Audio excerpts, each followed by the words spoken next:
But this is very exciting. So we're signing an executive order today that's going to lead to tremendous growth in the automobile industry. And what we're going to be doing is a 25% tariff on all cars that are not made in the United States. If they're made in the United States, there's absolutely no tariff.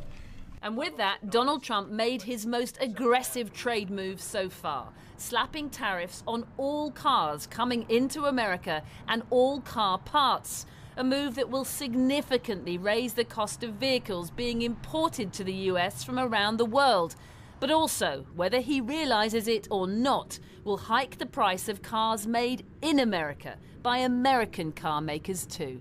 Right now, a car would be made here, sent to Canada, sent to Mexico, sent all over the place. It's ridiculous. He's right. The supply chain for car manufacturing is among the most intertwined in the world. So tariffs against some will hurt them all, as the markets made immediately clear. Japan's Toyota. In Europe, we're looking at Mercedes-Benz and Porsche shares down by around 3 to 4%. The biggest auto mover, though, at this hour is General Motors, down nearly 9%. Donald Trump's rationale is that the rest of the world has been ripping America off for decades, and trade deals, particularly in the auto sector, have decimated US manufacturing and jobs. Now he wants to bring those jobs back, and he's trying to use tariffs to force car makers to do their manufacturing here. Now that may well work in the long term, but in the short term, car prices for US consumers will rise, demand will likely fall, and thousands of US jobs could be lost again. Prices on autos are just going to rise across the globe, really, which is pretty tough because when you think about every country right now, everyone's facing higher cost of living. Everything has gotten more expensive, and cars are such a big budget item for many people. So having to absorb these increased costs is really it's hitting a hard time for all consumers across the world. So who stands to be the hardest hit? Well, by far it's Mexico, given the US imports nearly $80 billion worth of vehicles from its southern neighbour, followed by Japan, worth nearly $40 billion, then South Korea and Canada, with over $30 billion worth. In Europe, the US imports most cars from Germany, almost $25 billion worth, and imports from the UK, while smaller, are still worth more than $8 billion. You know, this will hurt us. Canada's Prime Minister was visiting a bridge that connects his country to the US and is a key trading hub when news of Trump's tariffs hit. And this is a direct attack, to be clear, a direct attack on the very workers that I stood in front of at the Ambassador Bridge, a bridge that is a symbol of the tight ties between our two countries, ties that are in the process of being broken. Broken ties, he says, because don't forget, Canada has also been clobbered by Trump's tariffs on steel and aluminium imports, as has Mexico, whose president sounded defiant today. We have to defend the jobs created in Mexico and defend Mexican companies too. Of course, within the Mexico-US-Canada trade agreement, there should be no tariffs. That is the essence of the trade agreement. Si ça devait advenir, je le regretterais. If this has to happen, I will regret it. And of course, the Europeans will protect themselves by reciprocating.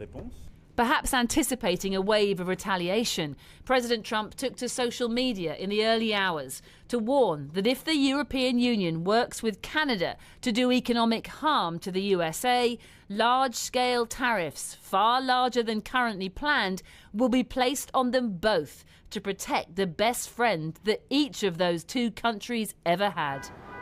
Car tariffs today, another round of reciprocal tariffs next week. With best friends like that, who needs enemies? Well, the Office for Budget Responsibility estimated that a full-scale trade war could wipe out all the £9.9 billion of headroom the Chancellor bought herself with the spending cuts she announced yesterday. Rachel Reeves is pinning her hopes on government negotiators striking a deal with the Trump administration that protects the UK. Let's go live to our political editor, Gary Gibbon, in Westminster. Gary.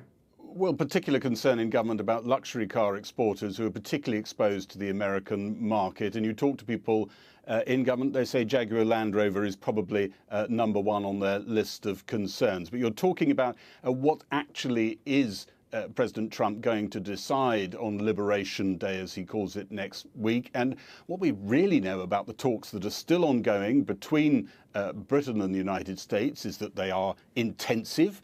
They are nothing like normal trade agreement or even mini trade agreement talks, which are glacial and include planned rounds and certain officials. These are being conducted at hurricane speed. And key to them is one of the Prime Minister's special advisors, his advisor on business, Varun Chandran. On the other side, another new figure on the block in terms of trade talks, Mark Burnett, the special US envoy to Britain, who was the producer of the Apprentice series. And Britain really doesn't know what it's in for at this point. It hopes it could get discounted altogether and get a zero tariff. It could get a discounted lower rate tariff of 10% potentially. It could get a 20% tariff. There is, it seems, not much knowledge in government at the moment of where this thing is going to go. But what the OBR said in that report yesterday is because of the fragility of the world economy, because any movement by America that encourages trade wars, even if we're spectators and not participants, it all damages, harms, endangers that mini surplus that Rachel Reeves rebuilt yesterday, and she will be very conscious of that. Gary, thanks very much.